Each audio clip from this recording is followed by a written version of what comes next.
Happy Independence to all of you.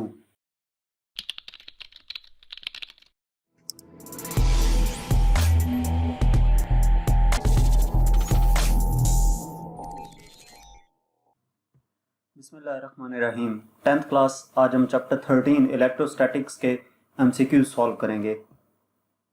First MCQs है an excess of electrons on a body will make it, यानी कि अगर किसी body पर number of electrons ज़्यादा हो जाएं तो वो बॉडी पॉजिटिवली चार्ज हो जाएगी, नेगेटिवली चार्ज हो जाएगी, न्यूट्रल हो जाएगी या नो चेंज होगा। तो जाहिर सी बात है, जब बॉडी के ऊपर नंबर ऑफ इलेक्ट्रॉन ज़्यादा हो जाएंगे तो इलेक्ट्रॉन के ऊपर जो चार्ज होता है वो नेगेटिव होता है। इस वजह से बॉडी क्या हो जाएगी, नेगेटिवली चार्ज हो जाएगी।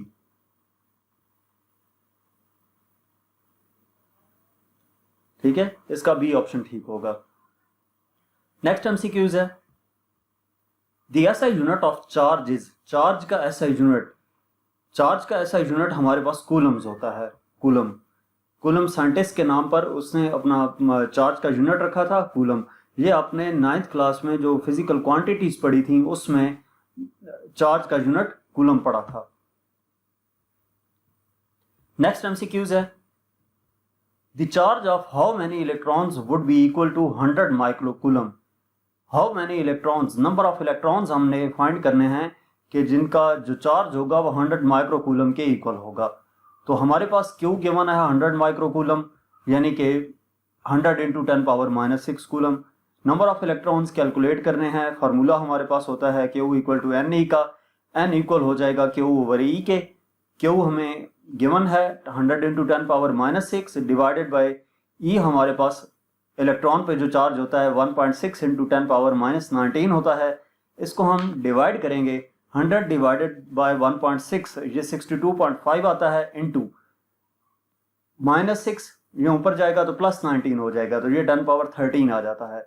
तो जब हम पॉइंट को 1 डिजिट लेफ्ट साइड पे मूव करते हैं तो 10 की एक पावर इंक्रीज कर जाएगी, तो ये 6.25 इंटू 10⁻14 आ जाता है। इस वजह से इसका सी ऑप्शन ठीक होगा। नेक्स्ट एमसीक्यूज है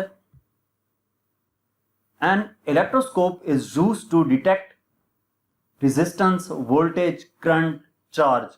इलेक्ट्रोस्कोप, गोल्ड लीफ इलेक्ट्रोस्कोप की मदद से हम चार्ज को डिटेक्ट करते हैं, तो इसका डी ऑप्शन ठीक होगा। नेक्स्ट एमसीक्यूज है Which of the following pair of charges will produce the greatest attractive force if the distance between these charges is same? अगर उन दोनों के दरमियान, चार्जेस के दरमियान डिस्टेंस सेम हो तो उनके दरमियान जो अट्रैक्टिव फोर्स है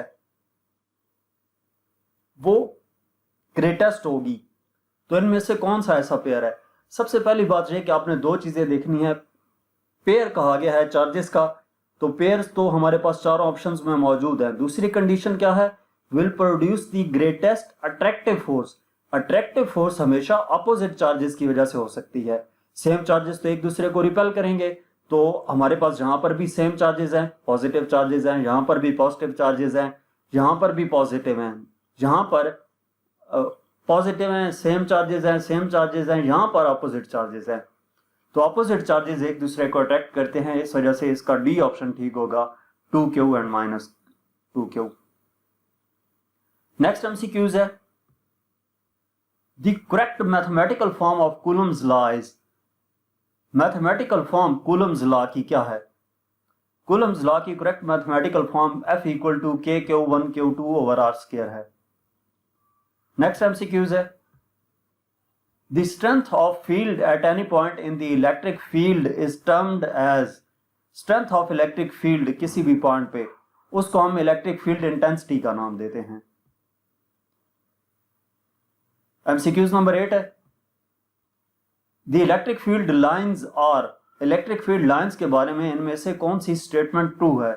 तो जहां पर electric field lines closely spaced होते हैं, यानी कि उनके दरमियान गैप कम होता है, वहां पर इलेक्ट्रिक फील्ड स्ट्रांग होती है। तो इस वजह से बी ऑप्शन इसका ठीक होगा कि electric field lines are closely spaced in a region of strong field. जहां पर स्ट्रांग इलेक्ट्रिक फील्ड होगी वहां पर जो इलेक्ट्रिक फील्ड लाइंस होंगी वो क्लोजली स्पेस्ड होंगी, तो इसका बी ऑप्शन ठीक होगा। MCQs number 9 the SI unit of electric field intensity is, electric field intensity का एसआई यूनिट हमारे पास क्या है, ये न्यूटन पर कूलम है, सी ऑप्शन। हमें पता है कि इलेक्ट्रिक फील्ड इंटेंसिटी का formula E equal to force per unit charge होता है, यानी कि फोर्स का यूनिट न्यूटन और चार्ज का यूनिट कूलम, तो ये न्यूटन पर कूलम के इक्वल है। नेक्स्ट एमसीक्यूज है, the ability of a capacitor to store charge is called its, capacitor की चार्ज स्टोर करने की एबिलिटी को कैपेसिटेंस कहते हैं। ये कैपेसिटेंस की डेफिनेशन लिखी हुई है। एमसीक्यूज नंबर 11 है, the SI unit of capacitance is, capacitance का एसआई यूनिट फैरेड है। जब कोई कैपेसिटर लिया जाता है तो उस कैपेसिटर के ऊपर उसकी वैल्यू लिखी होती है, सपोज 6 माइक्रोफैरेड, तो फैरेड क्या है, कैपेसिटेंस का यूनिट है। नेक्स्ट एमसीक्यूज है, the capacitance of a capacitor is given by, capacitance capacitor की किस फॉर्मूले के जरिए से हम लिखते हैं, तो Q इक्वल होता है CV के, वहां से हमारे पास C इक्वल आ जाता है Q ओवर V के, तो ये B ऑप्शन ठीक होगा।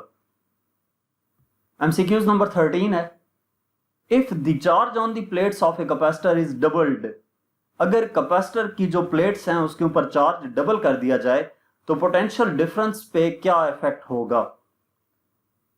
हम इसको देख लेते हैं फार्मूले की मदद से।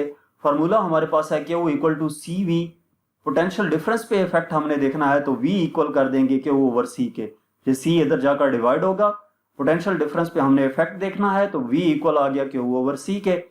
कंडीशन ये कही गई थी कि जो कैपेसिटर की प्लेट्स के ऊपर चार्ज है उसको डबल कर दिया जाए, तो V प्राइम इक्वल कर दिया, चार्ज डबल कर दिया 2Q over C, V prime equal आ जाता है 2 इंटू Q ओवर C के, यानी कि V prime equal to 2V, तो इट विल बिकम डबल, जो ओरिजिनल वैल्यू थी V उससे डबल हो गया है, तो B ऑप्शन ठीक होगा। नेक्स्ट एमसीक्यूज है, if 3 microfarad and 6 microfarad capacitors are connected in series, the equivalent capacitance of this combination is equal to, दो हमारे पास कैपेसिटर्स हैं और उनको सीरीज में कनेक्ट किया गया है, तो उनकी इक्विवेलेंट कैपेसिटेंस क्या होगी। हम इसको कैलकुलेट करते हैं। जब कैपेसिटर सीरीज में कनेक्ट किए जाते हैं तो उस वक्त उनके रेसिप्रोकल्स ऐड होते हैं, यानी कि 1 over C equal to 1 over C1 plus 1 over C2, C1 की वैल्यू 3 और C2 की वैल्यू 6, इनका एलसीएम लिया 6 आ गया, ऊपर हमारे पास 2 प्लस 1 आ गया, ये 3 डिवाइडेड बाय 6 यानी कि 1 ओवर 3, 1 ओवर C इक्वल है 1 ओवर 3 के, तो इसका रेसिप्रोकल C इक्वल आ जाएगा 3 के, तो ये हमारे पास क्या ऑप्शन ठीक होगा, बी ऑप्शन 3 माइक्रोफैरेड। इसके बाद एमसीक्यूज नंबर 15 है, if 5 volt potential difference is applied across the plates of 2 farad capacitor, 5 volt potential difference है और वो 2 फैरेड कैपेसिटर के अक्रॉस प्रोवाइड किया गया है, what will change on each capacitor, what will charge on each capacitor, her capacitor पे charge कितना होगा। तो पहली बात तो ये कि जब पोटेंशियल डिफरेंस अप्लाई किया गया है 2 फैरेड कैपेसिटर पे, तो इसके ऊपर चार्ज जो हम कैलकुलेट कर सकते हैं वो Q इक्वल टू CV का फॉर्मूला हम यूज करेंगे। V हमें वोल्टेज 5 वोल्ट गिवन है, कैपेसिटेंस 2 फैरेड गिवन है, चार्ज कैलकुलेट करना है तो Q इक्वल टू CV का फॉर्मूला अप्लाई करेंगे, यानी कि Q इक्वल टू 2 इंटू 5, तो ये 10 कूलम आ जाएगा, यानी कि D ऑप्शन ठीक है। नेक्स्ट एमसीक्यूज नंबर 16 है, in parallel combination of capacitors each capacitor will have same, parallel combination जो कैपेसिटर्स का होता है उसमें हमारे पास वोल्टेज सेम रहती है। जब कैपेसिटर्स को पैरेलल में जोड़ा जाता है तो हर कैपेसिटर के अक्रॉस जो वोल्टेज होगी वो सेम होगी। 17 series combination of capacitors each capacitor will have same charge, parallel में हमारे पास वोल्टेज सेम होती है तो सीरीज में जोड़ें तो उसमें चार्ज सेम होता है। तो यहां तक हमारे पास इस चैप्टर के एमसीक्यूज थे। मजीद किसी भी चैप्टर की एक्सरसाइज का सॉल्यूशन देखने के लिए आप हमारी वेबसाइट विजिट कर सकते हैं। इसके अलावा आप हमें यूट्यूब, इंस्टाग्राम और फेसबुक पर फॉलो करें। Thank you.